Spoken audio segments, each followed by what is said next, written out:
WHO atau World Health Organization, virus corona adalah keluarga besar virus yang dapat menyebabkan penyakit pada hewan atau manusia. Pada manusia, corona diketahui menyebabkan infeksi pernapasan, mulai dari flu biasa hingga penyakit yang lebih parah seperti MERS dan SARS. Virus corona paling terbaru yang ditemukan adalah COVID-19.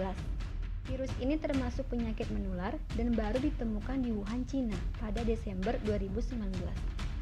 Penyebarannya ialah melalui orang ke orang dengan tetesan kecil dari hidung atau mulut yang menyebar ketika seseorang batuk atau menghembuskan nafas. Tetesan ini kemudian jatuh ke benda yang disentuh oleh orang lain.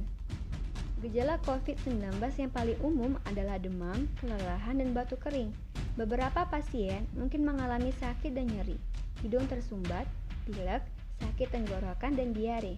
Gejala ini bersifat ringan dan terjadi secara bertahap. Pencegahan virus corona yang dapat dilakukan dengan selalu mencuci tangan menggunakan sabun atau hand sanitizer yang mengandung alkohol minimal 60%. Gunakan masker saat hendak keluar rumah. Menerapkan physical standing. Jangan menyentuh bagian wajah sebelum mencuci tangan. Tutup mulut dan hidung saat bersih dengan menggunakan tisu. Menjaga kebersihan diri dan lingkungan, serta meningkatkan imunitas tubuh. Peran pemerintah Indonesia dalam menghadapi COVID-19 dengan Kemenkes Indonesia telah membuat kebijakan PSBB atau pembatasan sosial berskala besar di beberapa daerah. Kriteria wilayah yang menerapkan PSBB adalah wilayah yang memiliki peningkatan jumlah kasus dan kematian akibat penyakit COVID-19 secara signifikan dan cepat. Dampak skala internasional akibat pandemi COVID-19 ini ialah ekonomi yang merosot. Akibatnya semua negara yang terinfeksi virus corona mengalami kerugian.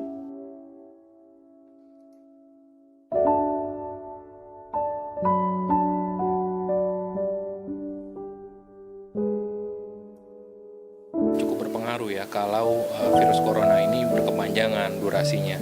Karena kalau kita lihat dalam beberapa waktu terakhir ini dari awal bulan Januari sampai dengan sekarang ini banyak pabrik-pabrik ataupun perusahaan-perusahaan di China itu tutup ya, artinya berarti dalam rangka supaya tadi penyebaran virus ini tidak sampai meluas ya di China.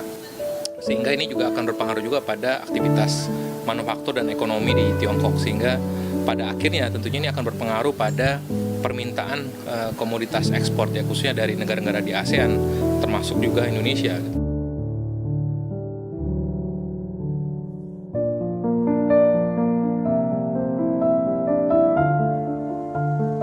Jenazah pasien positif COVID-19 ditolak di beberapa daerah ketika hendak dimakamkan. Warga khawatir virus yang ada dalam tubuh jenazah menular dan mencemari lingkungan. Sebenarnya, pemerintah sudah membuat pedoman merawat jenazah sampai pemakaman, sehingga bisa mengurangi potensi penularan.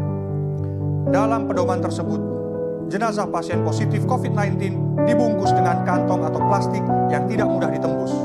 Tujuannya agar tidak menulari petugas dan mencemari lingkungan. Petugas yang terlibat, baik medis maupun di pemakaman, wajib menggunakan alat pelindung diri atau APD. Virus corona bisa mati seiring pembusukan pada mayat. Lokasi penguburan juga disarankan 50 meter dari sumber air tanah dan 500 meter dari pemukiman terdekat.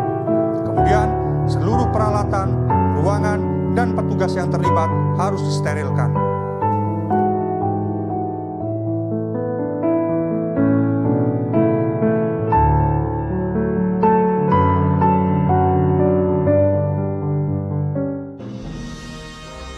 Yang pertama, saya minta seluruh instrumen disiapkan dan dipergunakan dalam rangka memperkuat daya tahan dan daya saing ekonomi negara kita, baik instrumen moneter maupun instrumen fiskal.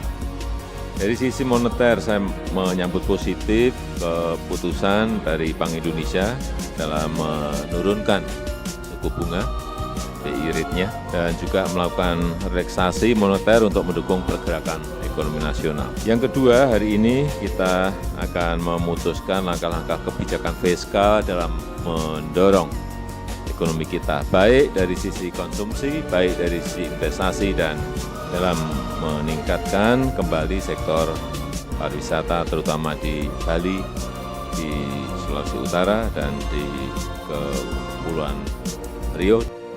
Beberapa kebijakan ekonomi pemerintahan Presiden Joko Widodo diantaranya pertama, membebaskan visa bagi turis dari negara Cina, Korea Selatan, Rusia, dan Jepang. Kedua, memberikan insentif pajak bagi perusahaan yang berorientasi ekspor. Ketiga, mengenakan tarif bea masuk sementara untuk produk-produk impor terindikasi dumping. Keempat, peningkatan penggunaan bahan bakar nabati sebagai campuran bahan bakar minyak solar dari 10% menjadi 15% dan selanjutnya menjadi 20%.